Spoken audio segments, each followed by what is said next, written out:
This is Lisa Schwartz at Berkeley Lab. Welcome to the first public webinar for the Future Electric Utility Regulation series.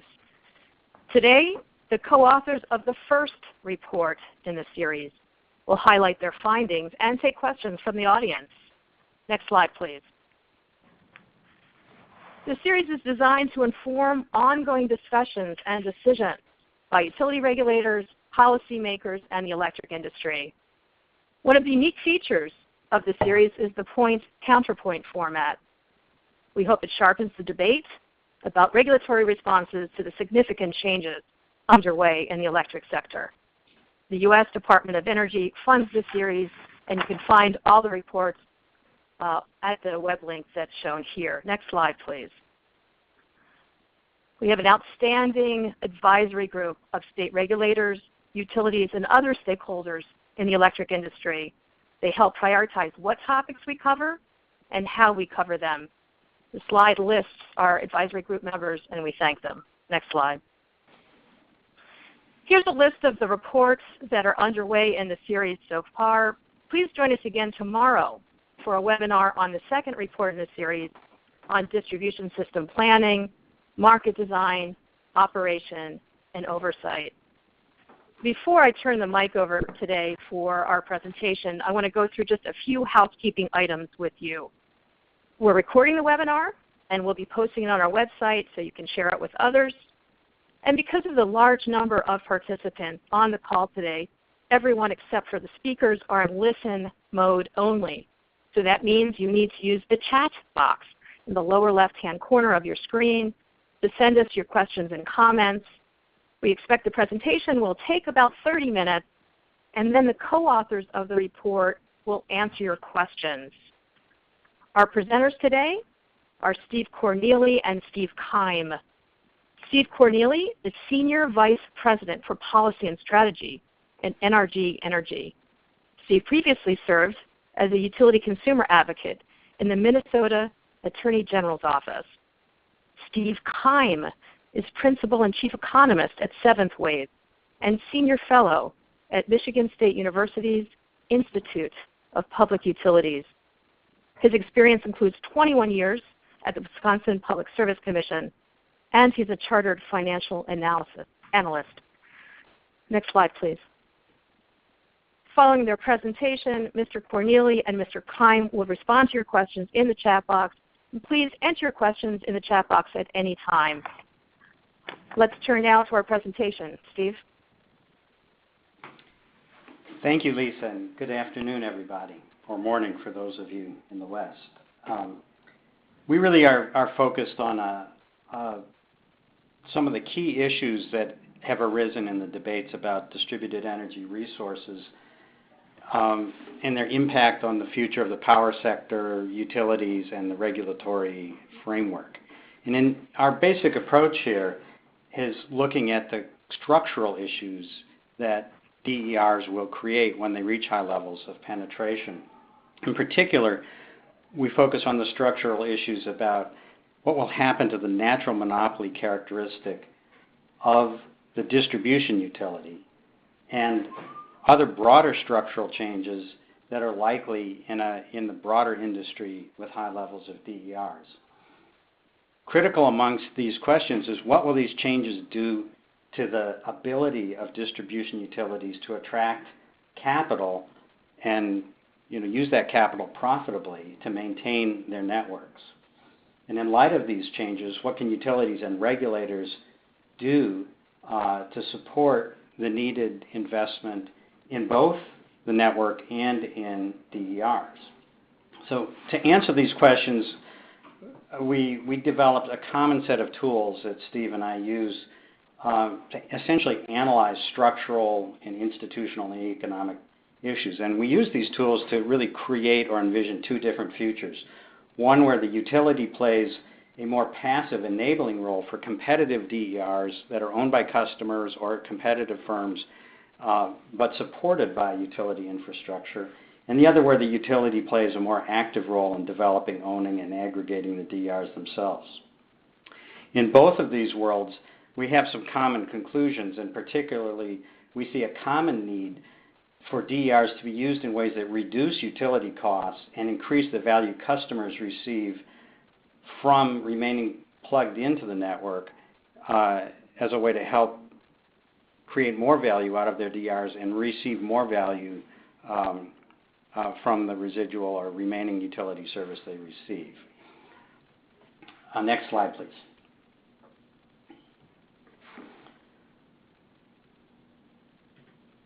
So central to this question is the question of natural monopoly, and most of us who've been involved in this debate or even paying attention to it have heard ourselves saying, well, the distribution utility is a natural monopoly, so it has to be there.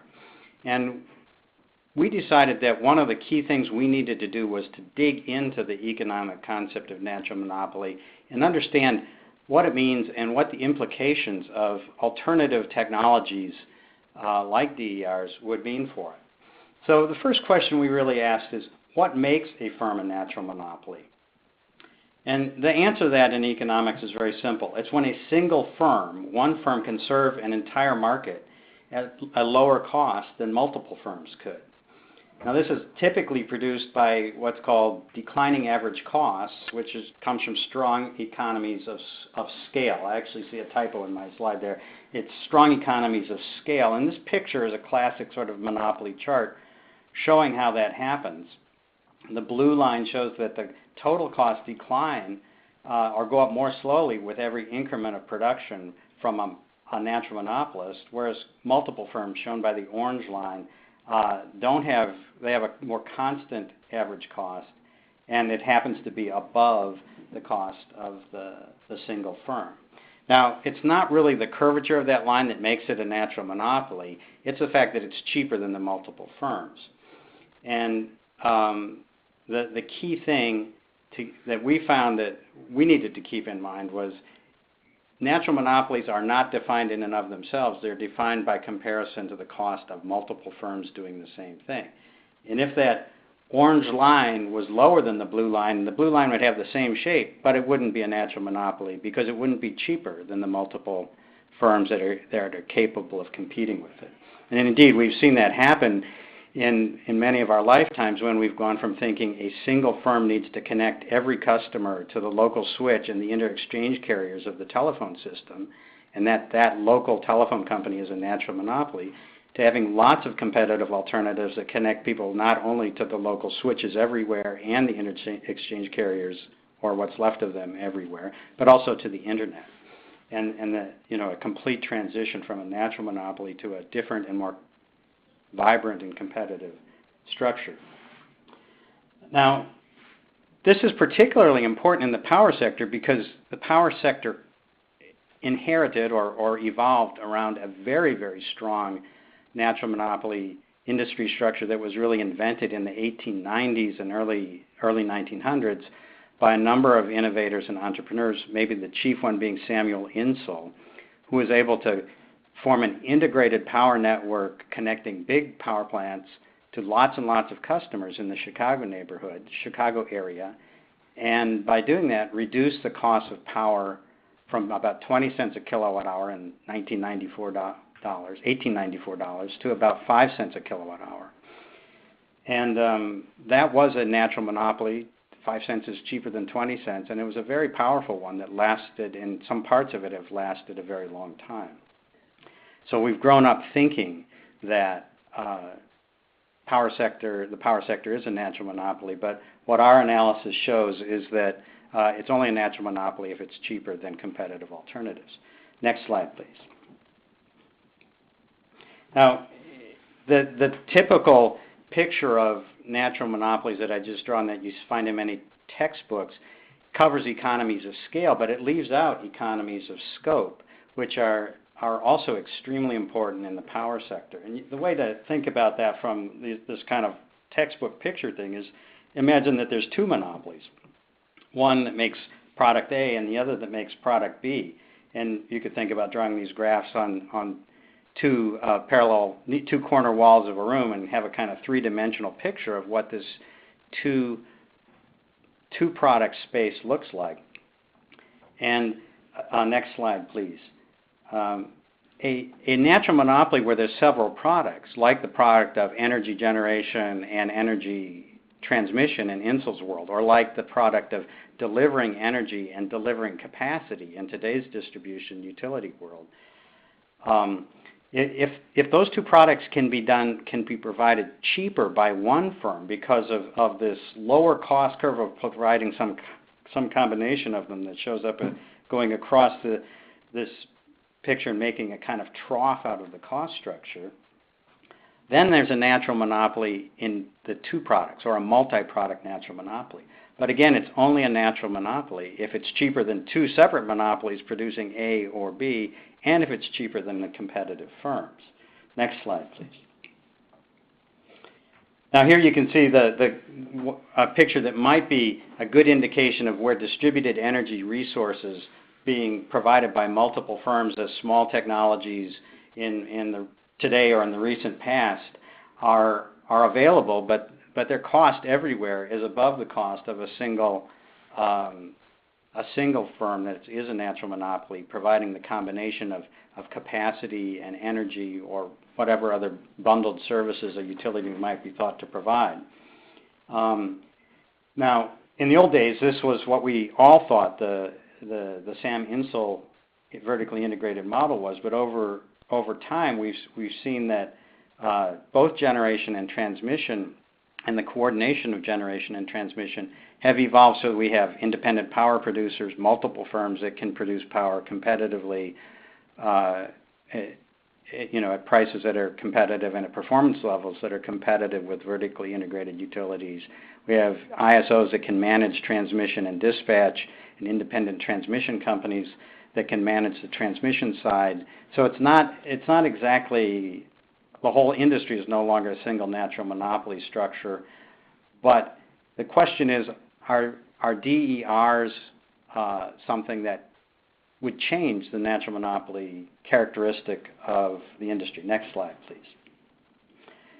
And if you think about technology changing from old-fashioned photovoltaics, old-fashioned batteries, old-fashioned thermostats, old-fashioned energy efficiency and demand response programs that were more costly than utility service, next slide, to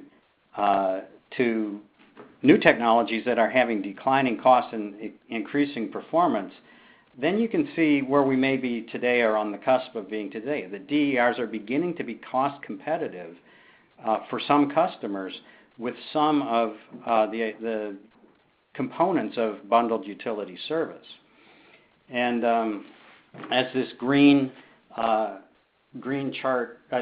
plane of cost of DERs declines, next slide please, declines, this erosion of the natural monopoly cost advantages of the existing utility can just get more and more pronounced.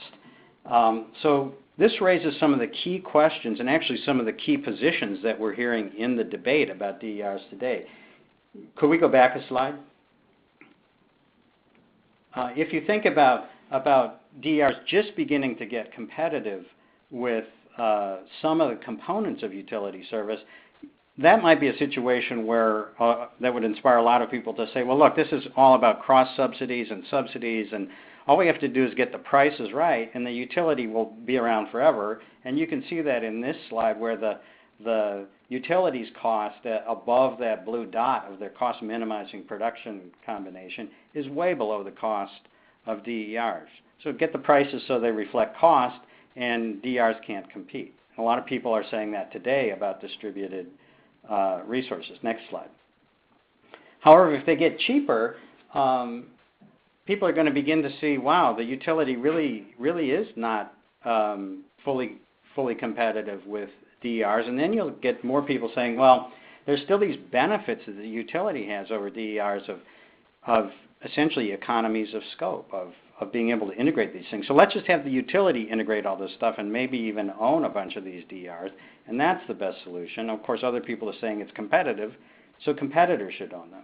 And that introduces this energy services utility kind of concept that was originally thought of by Peter Fox-Penner, and that it's kind of reflected in some of the views expressed in our paper, more Mr. Keim's than mine.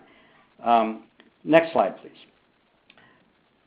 But if the cost of DERs continues to fall, there's going to be the potential for the actual real erosion of the value of the current monopoly, but still some benefits from coordination or integration of these services.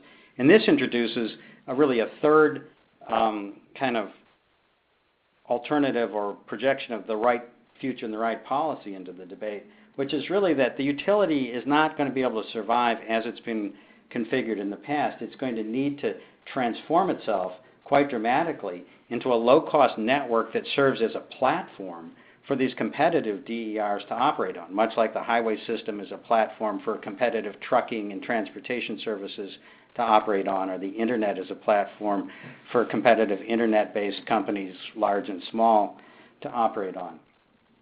And at the same time, there's still, as you can see in this picture, there's still some ability for costs to be even lower than they would be from DERs that can be provided by this platform. So basically, this view, in a world where DERs get cheap enough, is really that the utility needs to transform both to survive or evolve and provide some service in return on the remaining network elements that are needed, and to facilitate greater social benefits from a DER world. And this is actually the view that in the report I espouse and really think is the most likely, because it's my view that DERs are going to continue to evolve in their cost effectiveness and their performance, and actually really give the existing utility business model a run for its money and require these kinds of evolution. So let's go one more slide. There is, of course, the potential that DERs get much cheaper than the existing utility structure, and then it's really no longer needed, or it's so radically transformed that it becomes something totally different. But even in this world, there's likely to be, which we're not predicting, but which we have to always keep in mind, there's certainly the possibility that there would continue to be network benefits even without the same sorts of assets or customers plugged into the network, and that there is a role for a network industry to support and amplify those benefits even in a future like this. Finally, one last slide. A lot of people talk about storage as the sort of killer app and breakthrough in not just the clean energy world, but in the distributed energy world. And we're not, in our paper, we're not projecting or predicting that storage will become a complete breakthrough and totally transform the industry, but we did use these same tools to look at what might happen if that did. So if you think of product B as storage and product A as the delivery of energy, if distributed storage becomes so much cheaper, and smart appliances and smart DER and smart buildings all become so much cheaper than the utility's ability to deliver large amounts of energy on demand at particular moments of time, which is really what capacity is. But energy is still cheaper from the grid, as might be the case in a fully renewable grid. We would actually expect to see a world where there'd be no natural monopoly for product B for utilities to deliver capacity, but there might continue to be a natural monopoly for utilities to deliver grid energy. But it'd be more like a trickle charger than on a giant-sized cable and a giant transformer to deliver whatever people need at that point in time.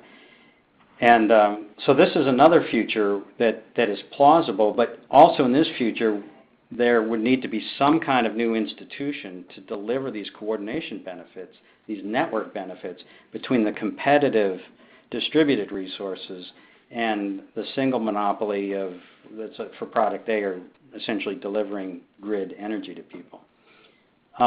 So let's go one more slide, and let me try to sum up the Corneli view here. Basically, the view I present in the paper is that DERs will continue to evolve in cost and performance characteristics, and will become cheap enough so that they induce really significant changes in the business model and the regulatory model of the utility system. And some of the biggest changes that I see is that the changes will really put the squeeze on utility spending and cost, while the value of the network will remain, but the ability to recover costs put into the network will be limited by the fact that customers have competitive choices, and customers therefore are less willing to pay higher prices for network connectivity. That means that utilities will be forced to look for ways to both decrease the cost of their networks, their distribution networks, and increase their value to customers. And DERs actually offer a perfect way to help do that by substituting customer capital and third-party competitive capital in DERs for elements of the utility distribution system and cost structure, and by relying on those DERs for supplying needed ancillary services and management services for that grid and paying customers for them. So customers can help lower the cost of the grid, and they can be incented to remain attached to it by actually getting paid for the products and services they're actually selling to the distribution utility. And this kind of creates a reality in the concept of prosumers, that consumers are consuming grid benefits, but they're also producing and selling grid benefits to the distribution system. And this is all done at lower cost and therefore lower risk to utility investors by third-party companies selling these, financing these, and operating and optimizing these devices for customers who own them, and customers who don't are the beneficiaries of the lower cost, and utility investors are actually the benefit of the lower risk of this brave new world of distributed energy resources. So I'll stop there and turn it over to Steve for talking about other aspects of our model and his view. And I think the key thing is that transition I'll set up is as we envision more competitive choices, putting more cost pressure on distribution utilities, we've had to think about that in terms of a larger sort of industry structure or industry fabric picture than just natural monopolies. Steve? Okay, yeah, thanks, Steve. So, and I just one point, because sometimes Steve and I share a lot of actually similar views on many of these things. The economies of scope analysis, we stepped through that together, and if the planes and the curves end up where they are on the chart, we pretty much agree with the conclusion. But one of the things he said at the end was, that competitive capital can be allocated to do a lot of these things. My task is to see, in a simple way, to differentiate our views, is how can utility capital be employed to do some of these things. So next slide, please. So we developed a framework, and I'm give Steve Corneli he came up with the original structure, and then he and I dove into this with great vigor. This is, I think, quite interesting. On the left side, or what would be the y-axis, for those of you who are used to a Cartesian plane, is potential profitability. That's pretty straightforward. That means, can the entity, does it have pricing power? Can it recover its cost and earn a normal profit or even an above normal profit? That's at the upper end. And down at the bottom, it can't really earn profits that are sufficient to sustain an investor-owned situation. Now the horizontal axis up at the top there, notice that it runs from right to left, low to high, is probably best explained by going to the next slide. So if we go there, please. So Steve mentioned Samuel Insull, and let me just talk about what Insull said, and what he was right. He showed that if you had one big utility, you could, and it could just offer service so much cheaper than the others. Well, if that entity were unregulated, it just by brute force forced everybody out, it would have very high profit potential. It would be an unregulated monopoly. But think about utilities and what they are. They're integrated systems. So if we look on the top part, let me contrast the natural monopoly with the economies of scale and scope with something like a strategic monopoly like John Rockefeller's Standard Oil. In simple terms, so we can boil it down, whereas utility resources need to be connected and there's a huge benefit. So if a power plant goes down in one part of a service territory, the lights can stay on there because we can bring in power from other parts. There's no reason that the gas station down the street needs to be hooked up to the next one a mile away. There just really aren't, the benefits of integrating are much smaller. If they're there at all. And monopoly is the classic case of this really a network that, especially in Insel's world, provided huge benefits. So we've got this, this grid that can do not only structure, but if we go to the next page here, we can now put, so that's at a market structure, we can now put institutional structure on top of this. And if we go back to Insel's world, he realized that he could do it cheaper, but he realized he wouldn't be an unregulated monopoly, so he called for state regulation rather than a municipal regulation. And we sort of got the institutional structure around the utility. And what did we do with Rockefeller Standard Oil? Antitrust. We busted up the trust. So the structure shows you, again, market performance or market structure as well as institutional structure. But if we go down, let's look at a couple more things on this chart. Move down on the left side to light-handed regulation. As markets become more competitive, the need for regulation to check profits is reduced. But there's another aspect of this that sometimes is lost. The regulator also becomes weaker. The regulator may get to a point where it can't, and I've in many cases talked about the Market Street Railway case where there was no rate that the Railroad Commission could set that would allow the utility to recover its cost and earn a profit. Competition weakens the utility and it weakens the regulator. That's important. As we work all the way down, and Steve has mentioned this, we may need, though, if there are integration benefits, nonprofits like the RTOs, Regional Transmission Organizations, and Independent System Operators. Those are generally nonprofits, and they provide huge system benefits.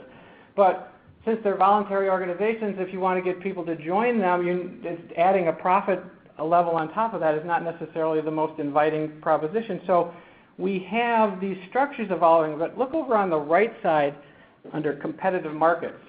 Competitive markets, like if Kohl's shuts down, we go to Macy's. We don't need integration between these retailers or any other in most competitive markets. It's just not there. And the profit level is lower. You have to be careful with this chart. How could it be lower than a utility? Well, what's on this chart is an unregulated monopoly utility that would get pushed down by the regulator. But anyway, the competitive market just doesn't have the social benefit of integration issue. Next slide, please. And so let's use this grid again to break apart the electric utility industry. And this is the thing that's, I think, what Steve and I are identifying are these fairly powerful forces that are coming to play. Economies of scale, economies of scope, and sub-additivity, and all of these things that are technical terms in economics are real forces that are going to start to shape the industry. We've already seen it shape the industry in terms of generation, which around 1970, the economies of scale for generation sort of went away. And look what happened to generation. We have IPPs that are pushed to the right. Why are the IPPs pushed to the right? Well, because an IPP in and of itself doesn't integrate anything. It might be a valuable resource, but it's not an integrating resource. And so generation moves, somebody else will need to integrate that IPP into a system. So, and again, we see the RTOs and then Transcos, and basically, and DERs, if we go to the next slide here, we're starting to see pressure here, and if you see where DERs are way over on the lower right-hand corner, they might be really valuable to customers, but they're not integrated in and of themselves. They could be integrated, but they are not an integrating resource. They're a resource that could be integrated. So this pressure is going to be there. Next slide, please. And we can see that the institutions, in addition to the market forces, the institutions will start operating on applying pressure. And if we go to the next slide here, Back in Insel's world, the institutions actually benefited society by having or encouraging vertical integration. That was, Insel really delivered cost savings to society. He made a lot of money, but the savings to society from this vertically integrated model were monumental. But next slide, if we look what's happened under regulatory reform, like the interstate gas pipelines, it used to be that the pipelines, like ANR pipeline, it owned the gas and it shipped the gas through its pipelines. For example, in my case, from Oklahoma to Wisconsin, it owned the whole. It was vertically integrated and it handed it off to the distribution company. But in Order 636, FERC in 1992 said, no, you can't. We're not going to allow you to bundle these things together. The pipeline is the utility, but we've already deregulated the wellhead, and so we want these separated. Trucking, look, you go down a little bit further. Trucking was actually heavily regulated at one point, but it was the industry never integrated itself. What's the thing that allows a truck to deliver a good? It's the roads. So we've essentially always had separate integrating in this industry. Again, these pressures are going to, just as those curves and planes start shifting in the microeconomic analysis in this structural world, there's pressures coming to bear as well. Next slide. So let's talk a little bit more about the tangible issues, and these really are Peter Fox Penner's idea. Who owns the resources? This is my shorthand. Who owns them, which is an energy services approach for utility, and who integrates them, and that's what Peter would call the integrating utility. So let's take a look at this, and the next slide. Now, this is and one more please. This was the thing that I think changed the most in the analysis, and both Steve and I would admit that our thinking changed on some levels. Coming into this, I was a strong advocate of the energy services model, and it's not that I'm not, but I see its use restricted, and I'll show you why. It will still work for some utilities, but perhaps not for as many as I thought. Now, you also have to remember, we were given a scenario in the year 2030 in which DERs were competitive. So those plane analyses, the 3D graphs that Steve presented, this plane is cutting into the utility area. So that's going to have an effect here on how I analyze this question. Next slide.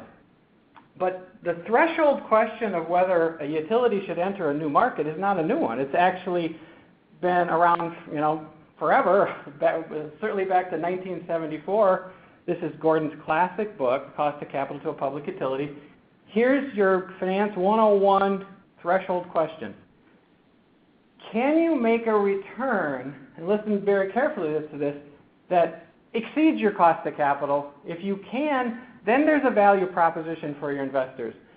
But if you just earn your cost of capital, it's neutral. You don't help them, you don't hurt them.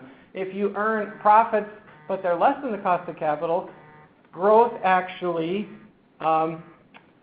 will cause your value to go down.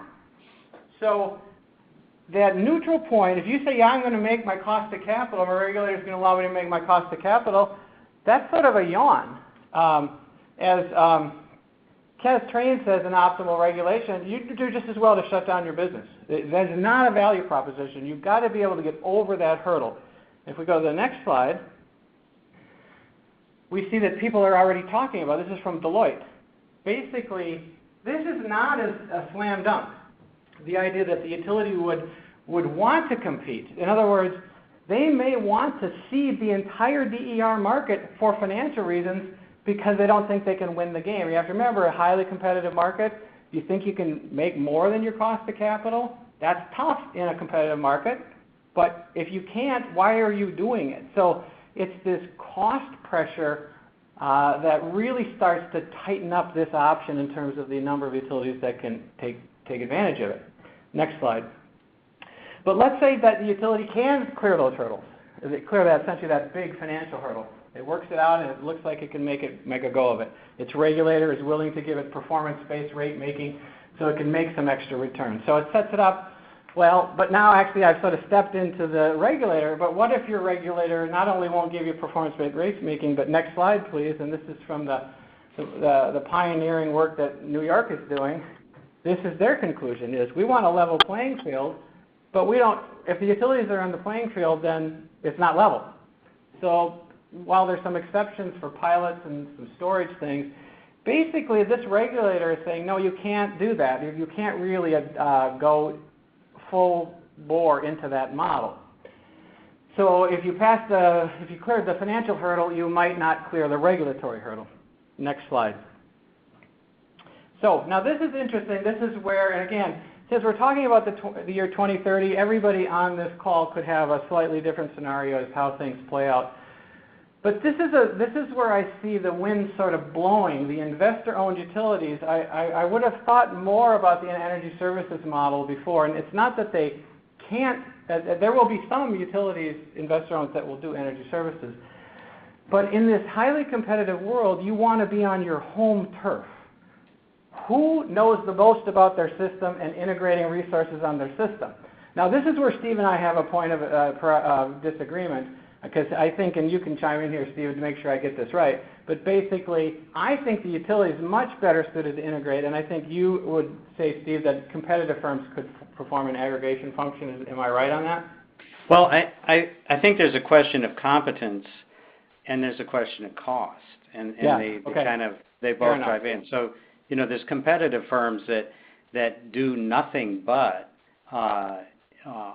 understand customer desires and benefits and connect them with value-creating opportunities. And some of the firms with the biggest market capitalizations in the whole world make their money because that's what they do, and they actually give away their primary products because all their value comes from the secondary value they can create by linking customers up with things that customers want and need. Okay. And like Google, and they're in the energy business too. So, I don't know if a utility can outcompete that, but even if a utility could do a pretty good job of that, it's not cheap. And utilities are going to be under this massive, unprecedented cost structure, going from having a huge cost advantage over everybody else who could offer something, and having customers have completely inelastic demand. It really doesn't matter how much they charge; they'll still, use a bunch of it. To a world where they have no cost advantage over most people, and their customers have really elastic demand. So even if utilities could do it well, as regulated utilities, they're not going to be able to necessarily make any money doing it, which gets back, I think, to your point about the cost of capital, and being exactly a real constraint. But I think the distinction here perhaps is that I think in many cases there might be a little more headroom for the utility here. Conceptually we're on the same page, but I just wanted to make sure that this was clear as to how Steve and I differ. But basically, I think there's more potential probably than Steve does for the utility to serve this integrating role in terms of connecting the resources. Next slide. But the little utilities, such as the rural electric co-ops, and I've got Wright Hennepin here, I've spoken to the board there, they've already, in the year 2015, they're already all in. They already have an energy services model. And why can they do that? Well, there's two reasons. First of all, they don't have a regulator that says they can't. And secondly, they also don't have the same profit hurdle. They still got to be able to recover their costs, and even co-ops and munis need to maintain some margin. But that hurdle is not as high as it is for an investor-owned.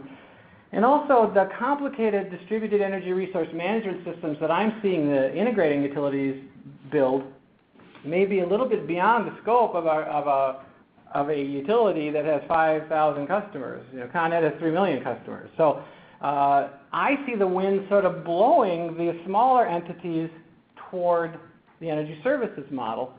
They can do it faster. They don't have to get regulatory approval. They don't have the same investment requirements. I'm not saying that all investor-owns are going to go integration and all little ones are going to go energy services, but I think this is like again, I'm looking for forces that are going to be acting on utilities, and I think this is one. Next slide. But this is really my big takeaway from my section. Here's how you analyze where you want to make your investment, either in energy services types resources or integrating. You got to consider these questions. This cost position, how much headroom do you have, is critically important. If you have a lot of headroom, meaning that distributed energy resources are just not that competitive with you, you can actually own some solar PV panels, put it into your rate base, and actually have your rates go up to recover those costs. But if you're already competing at an aggressive level, the last thing you want to do is add investment to put upward pressure on your costs. You better make sure that that investment that you're making is going to make your costs go down, not up. And that's critically important. Customer satisfaction, one of the things I talk about as we move away from the microeconomic analysis, we think about relationship marketing. Does the utility have good satisfaction from it with its customers? And those that do are more likely to be able to do more things with their customers because they are loyal, the customers are loyal, and they like the utility. But we know that there are some utilities that don't have good standing with their customers, and people will be looking to alternatives in part because they do not have a good relationship with the utility. We've already talked about regulatory policy. What would your regulator allow? Of course, the rural co-ops don't have to worry about that. Most of them don't have to worry about that. And finally, back to this financial economics. Can you make it? Can you make more than your cost of capital if you're an investor-owned? So here's your checklist. And here's what's going to happen if we go to the next slide. I think we're going to end up with the utility industry being pulled apart and then become a much more heterogeneous industry than what we have today. Utilities from service territory to service territory could look quite different. We might have a full-service utility in the western part of a state and then an integrating utility right next door. Certainly across the country, I think we'll have different models. The institution or the corporate arrangement, I think, will contribute. So we're going to have a really quite diverse set of strategies coming out of, as these forces pound on the utilities, they're going to hit some of the forces are going to hit some utilities hard and other utilities not so hard, but different forces could hurt the other utilities. It's going to be there's going to be a lot of dynamic tension here, and I think we will end up with a really kind of an interesting amalgam and, as I said, like a patchwork quilt of strategies, not this sort of, this is the strategy for utilities to go. So I think, Steve, I'm back to you now at this point. Yeah. So next slide. So despite our differences, and let me just say that I think before I get to our consensus, let me just underscore, I think one of our differences is that a few slides ago Steve talked about it. It's really, are we going to have integrating or energy services utilities? And with a lot of respect and affection for Peter Fox-Penner, who really taught us all how to think about this much more carefully, I think that that's a bit of a false dichotomy. I think there's a third alternative, which is that we don't have either of those. What we have is distribution utilities that really stick to their knitting in terms of providing the infrastructure, and that the integration is actually done by competitive firms in a decentralized, automated way, like there's an app for that. You know, I drove to where I'm giving this webinar today on a 2-hour drive, and I came by Google navigation, and first time ever I've had this experience, they said, there's traffic ahead, we found an 8 minutes quicker route, take the next right.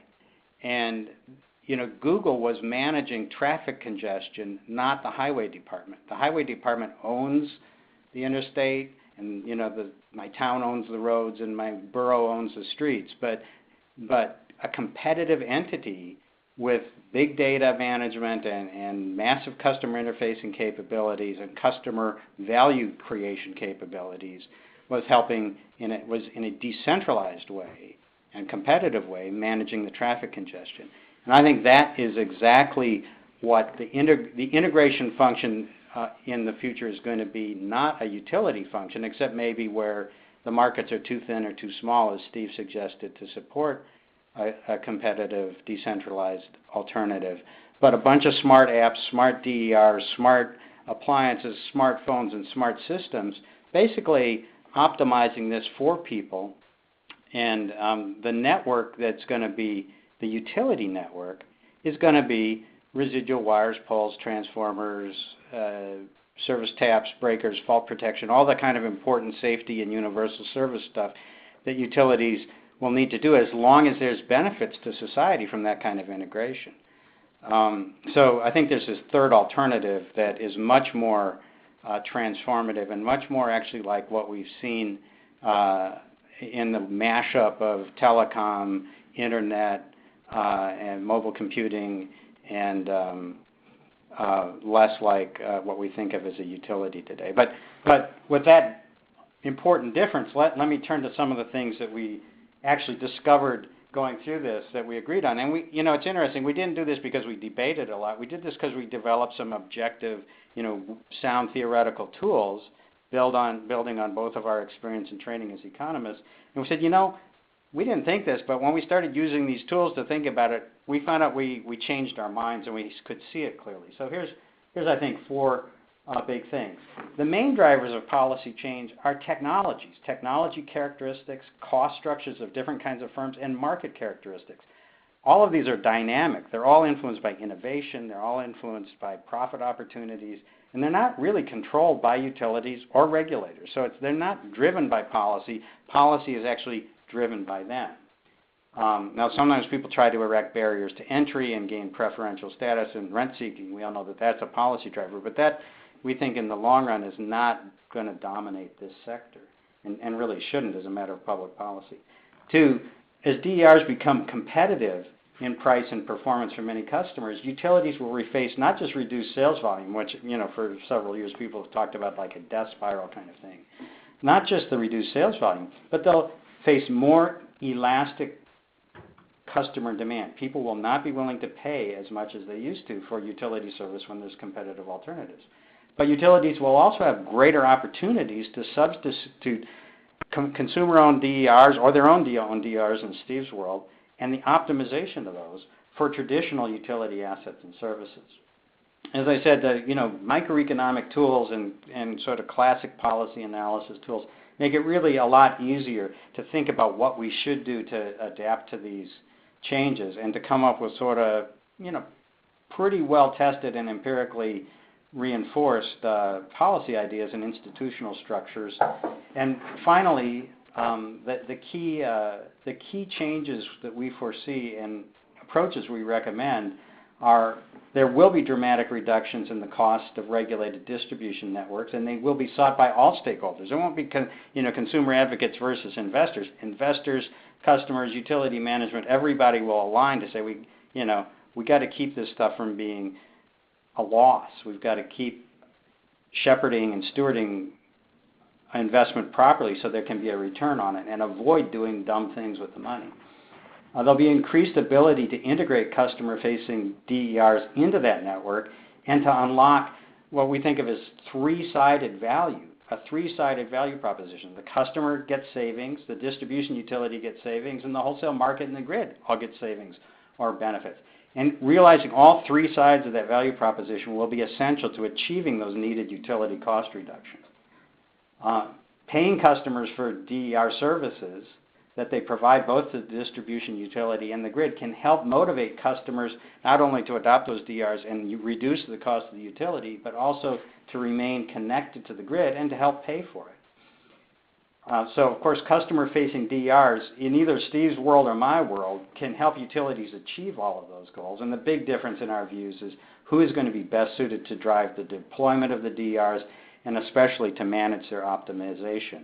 And we could see the patchwork quilt that Steve sees. I'm sure it won't be a uniform sheet, but I think we need to be open to the idea that there's innovations and breakthrough business models and value propositions that will transform large swaths of the sector and really make it better for consumers, better for utility investors who choose to invest in the remaining residual utility assets, and better for society in terms of productivity and a more sustainable power system. So I'll stop there.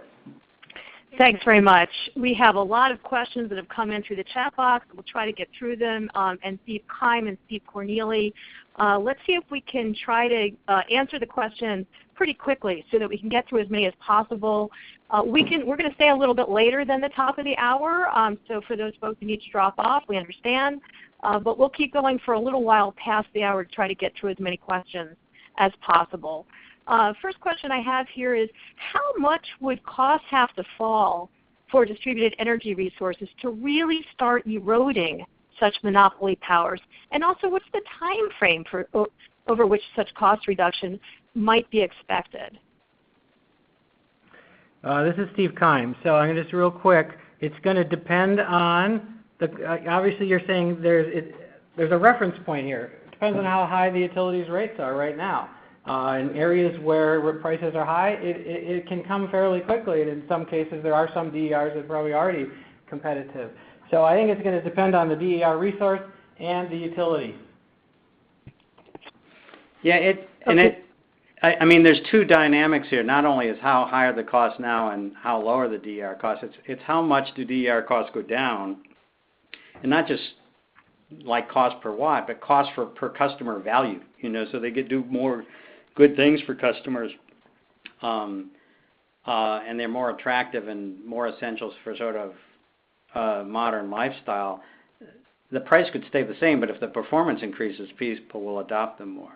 And the second thing is utility costs aren't static. In fact, the fastest increasing chunk of utility cost structures in the whole country over the last decade has been the cost of distribution networks, and that seems likely to continue to increase.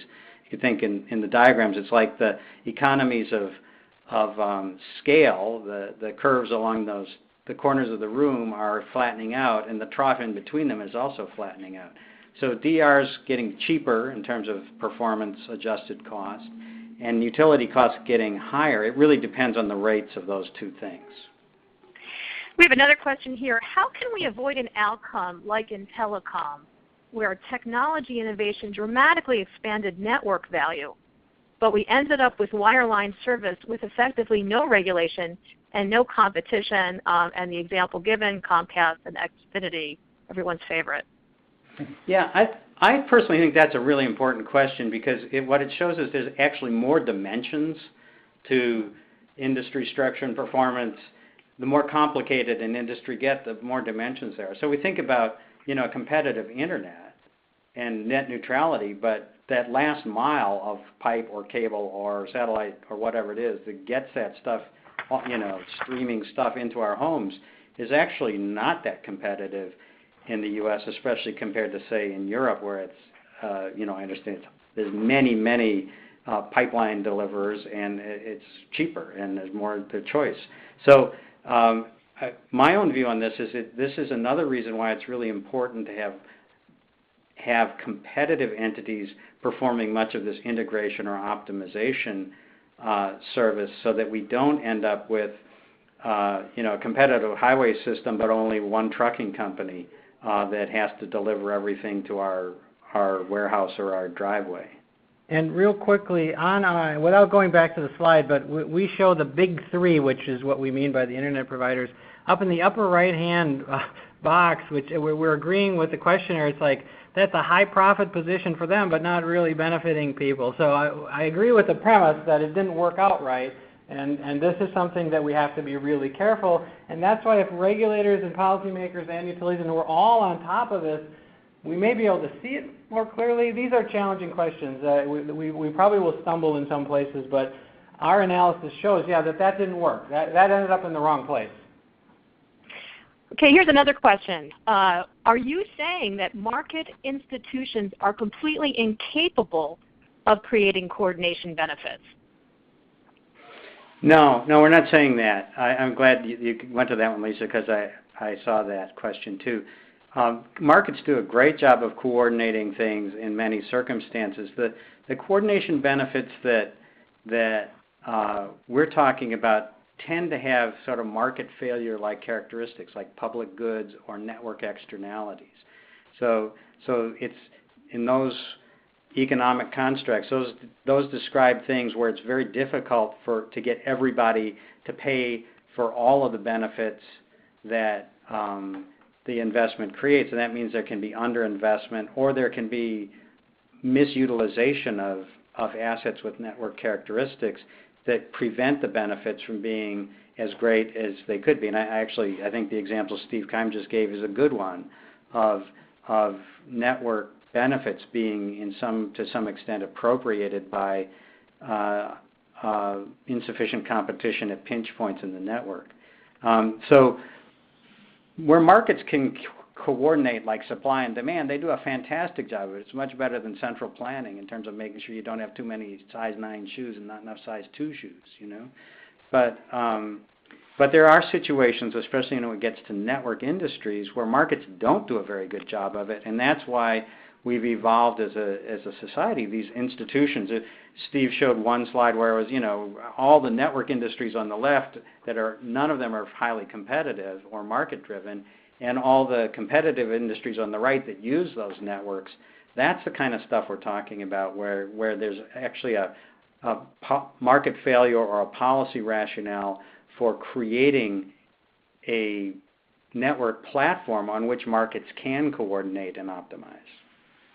Well, so we have a really important question, too, that came in. What are the regulatory strategies that could help ensure that distributed energy resources can provide grid services at lower cost than the utility network, at least for some services? Steve Keim here. So, you know, we're starting to see New York, California, Minnesota, Hawaii, some of the regulators are actually asking those questions, and I don't think the answers are obvious. I think the idea of understanding these forces that we talked about will be critically important. And as I said, if you want to create an incentive, you can't tell the utility, hey, I'm going to give you, you want the utility to do something, you think it's the best one to do it. You can't say, yeah, I'll let you earn your cost of capital on that. That's not an incentive. So there are some tools that that regulators can use, but there's, as Steve said, the problem is complicated, and I'm glad to see jurisdictions around the country getting out in front of it. But there are some levers that regulators can pull as long as regulators are powerful enough to pull them. And that's one of the points I made is competition gets intense, the regulatory toolkit can actually shrink. But I think there are some things that can be done. And I think there's some things that should not be done as well. And sometimes they show up in sort of the regulatory do list of a lot of parties that intervene in cases. It's really important to avoid barriers to entry, and some of the classic regulatory principles like avoiding cross subsidies between customer classes, actually there's no mathematical right or wrong way to do that. It's a concept, but it can't be operationalized unambiguously. Class cost of service studies and allocation factors can be done lots of different ways, and every way is as appropriate as every other way, or equally inappropriate. And oftentimes that kind of tool can have the effect of being a barrier to entry for distributed energy resources, even where they could, and perhaps maybe especially where they could, lower the overall cost to the utility. And because the utility, especially if it's for profit, is not necessarily interested in lowering its cost, and what it's interested in doing is increasing its margins that flow through below the line. And that may be done by lowering costs, but it could also be done by increasing investment and keeping other people from making that investment. In the future, my view is those same utilities will be begging people to make investments to lower their costs so that they can only plow their costs into things that have low risk and a high value to the customer. And I think regulators need to start thinking that way today about what can we do to attract non-utility capital and non-utility operating capability to lower the cost to everybody of this service. And that's an explicit goal in the REV proceeding, and something that I think is just a fantastically brilliant insight that the architects of that have had, and that really needs to be paid attention to across the whole country. All right, here's another question. Would your view on the elimination of the natural monopoly for distributed energy resources change if you removed federal tax incentives for solar and eliminated net energy metering policies? In other words, without those incentives, could third-party providers really provide electricity or at least some services cheaper than the incumbent utility. Well, hey, Steve, let me take a jump on that. Okay. I'm not sure I heard it exactly right, but what would our view be on removing the natural monopoly? I mean, that question. If the incentives were removed, then what? Well, so the incentives don't really have anything to do with it. There's a natural monopoly. Let's go back to the very definition of natural monopoly. Natural monopoly is not conferred by an act of the legislature or Congress. It's conferred by something costing less than other stuff, everything else that multiple firms could do. Lots of times people confuse a legal monopoly with a natural monopoly, but they're not the same thing at all. The natural monopoly will go away, it will no longer exist, and it will start to be eroded when the cost of multiple firms providing the service is less than the cost of a single firm doing it.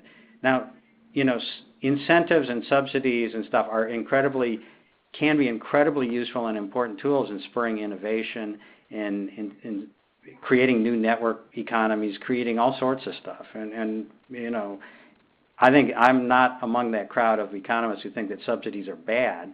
I think they can be incredibly important towards improving society. But when I say the cost is lower, I mean the cost. I don't mean the cost net of subsidies or incentive payments, however important those might be. So to me, the natural monopoly goes away when the DERs get cheaper, and it starts to get eroded when they can offer customers better value, some customers better value than the utility can. And I think we're approaching that in high-cost markets, even without incentive programs. And the trajectory on distributed energy resources cost and performance is lower cost and higher performance. The trajectory on utility distribution services is higher cost, and if you look at SAFE and SAIDI data, worse performance. So I think it's inevitable that we get to that point. I don't think it's a question of subsidies.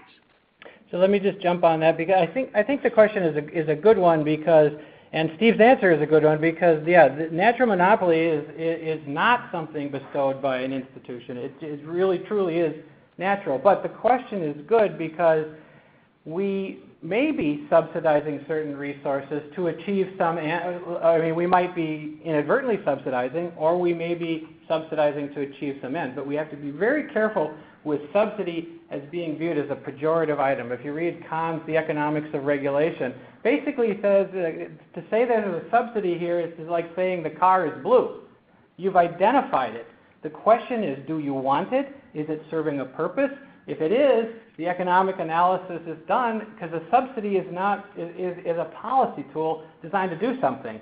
So we have to be careful. The things we certainly want to avoid are inadvertent subsidies, but a subsidy that's purposeful is actually a powerful tool. So the answer to that question depends on whether you think having some of these resources that right now can't win on natural turf actually make some inroads, for example, for innovation or the like, or maybe you don't want that.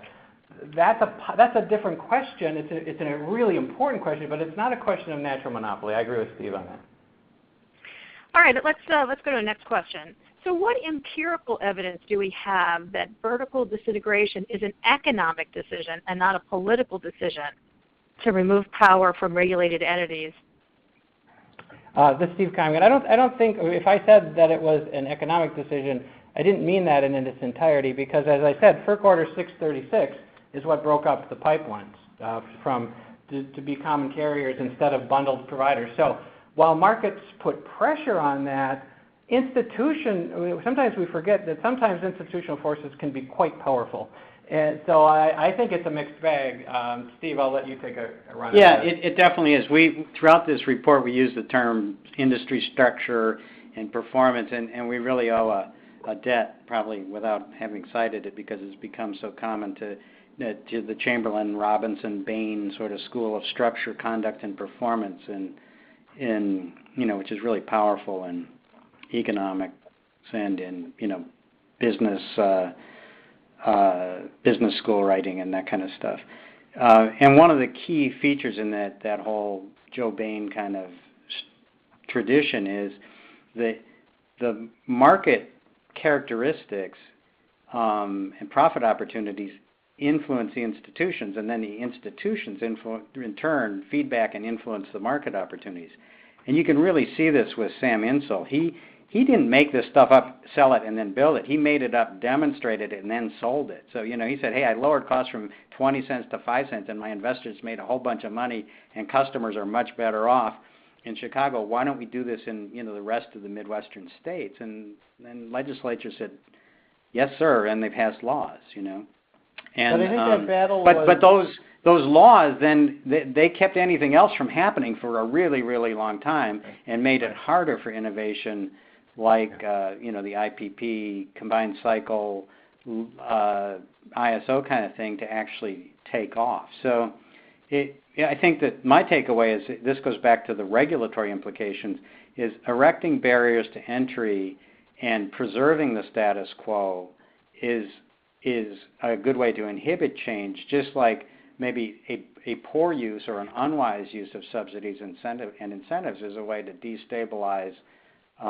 could be a way to destabilize the future. And I think regulators and policymakers have to think about and understand these dynamics, which actually is one of the things that when we put together this PPSB box, we wanted to get beyond just simple microeconomics and come up with a tool that would allow people to think in a more structured way about these bigger institutional dimensions to the problem.